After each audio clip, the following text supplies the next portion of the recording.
Welcome to the new YouTube channel. If you haven't already done it, hit the subscribe button to follow us all season long for updates and content. So happy that you're here. It's going to be a great year. I want to talk about a game near and dear to my heart because last night, the Dallas Cowboys and the Detroit Lions faced off down in Dallas. And, it was a back and forth game. Obviously, I don't think it went the way many people thought. I think everyone thought it would be a high scoring shootout. A lot of, the Lions would get the ball moving on the ground. Dallas would get the ball moving through the air. Not so much the case, more of a defensive battle that comes down to the wire. But before we get into the nuts and bolts of the game, let's talk about the end, because there was controversy in Dallas and it had huge implications on this postseason. Let's not overlook that.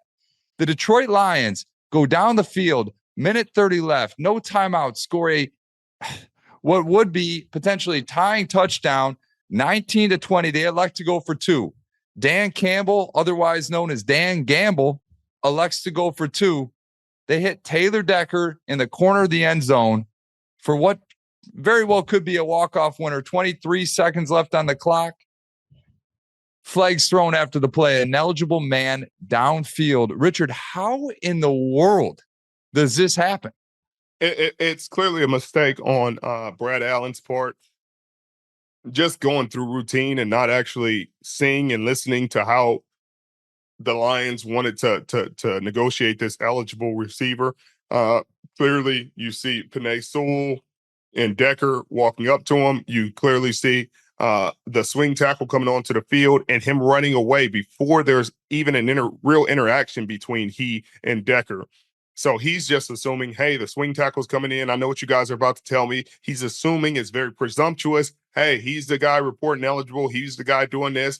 And Decker was trying to do it in the most subtle way. So you could see him trying to do it with kind of like one hand, like on his belly, like, hey, it's me. I'm reporting eligible. But it doesn't seem like Brad Allen got that. And so he went with what he thought was happening. Obviously, Dan Campbell said, he told him before the game, if we go for a 2-point conversion, this is what we're going to do. We want him to be eligible. We want the other guy to be eligible, and we'll go about it. And so it was really weird. It was a very bizarre play because Decker was not covered up on the play, as you would assume an ineligible tackle would be. He'd be covered up by a wide receiver. The receiver was off the ball. The receiver checked with the referee. If the receiver, that same referee is the one who called ineligible man downfield, which is odd because after you check, they would say, you're off the ball. There's not a tight end there. Flag. That's illegal formation. But they didn't say that, which tells me they thought it was a legal formation until they went down the field, which is, it leaves a lot of question marks. Something magical happens when the third quarter ends and the fourth quarter begins. The energy changes. The fourth quarter is where games are won, where champions are made.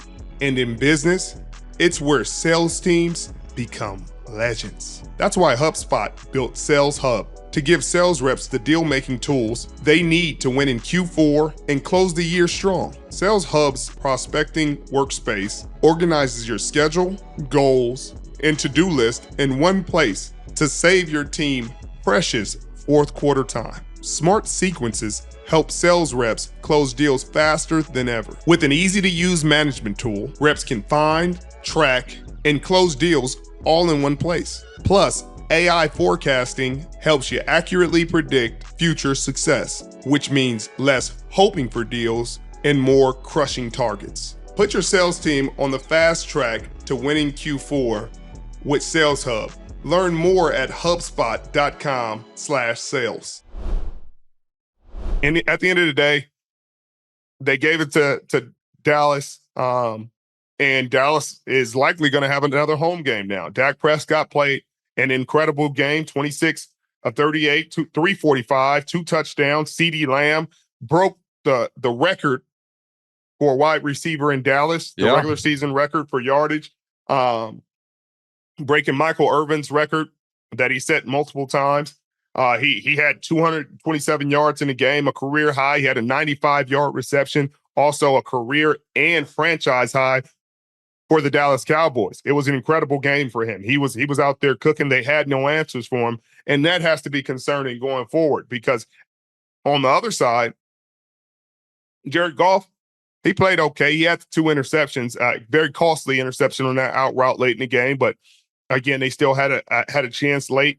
Jahmyr Gibbs played solid. He combined with David Montgomery played a really good game. I think they both had impacts. Amon-Ra St. Brown played a good game. Your guy Sam Laporta played a good game.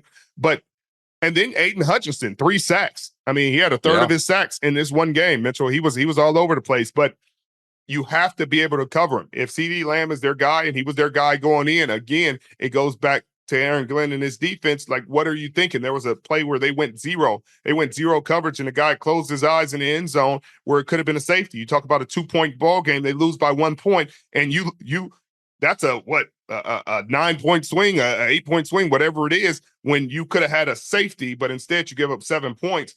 I think at the end of the day, that was the difference in the ball game because that swung the momentum in a different way. You talk about a safety where you get the ball back and you give your offense the ball back and the momentum's going your way and you're making them feel away. But instead, it's a touchdown against zero coverage. And so that was a huge mistake by them. But you got to give credit to Dallas. You got to think about their fans and how they're feeling and how they went from thinking they lost this game and they're the 5th seed and they got a lot of questions to being answered to a flag changing that. They get the win. Philadelphia goes and loses at home to the Arizona Cardinals, which gives them the 2 seed now and gives them a home playoff game. Can't feel better than them right now. It's just wild. I mean, that's why this Brad Allen controversial call, it changes everything, Rich. And it also changes the San Francisco 49ers having a bye week next week because otherwise they'd have to beat the Rams. Otherwise, the Lions could get the number 1 overall seed.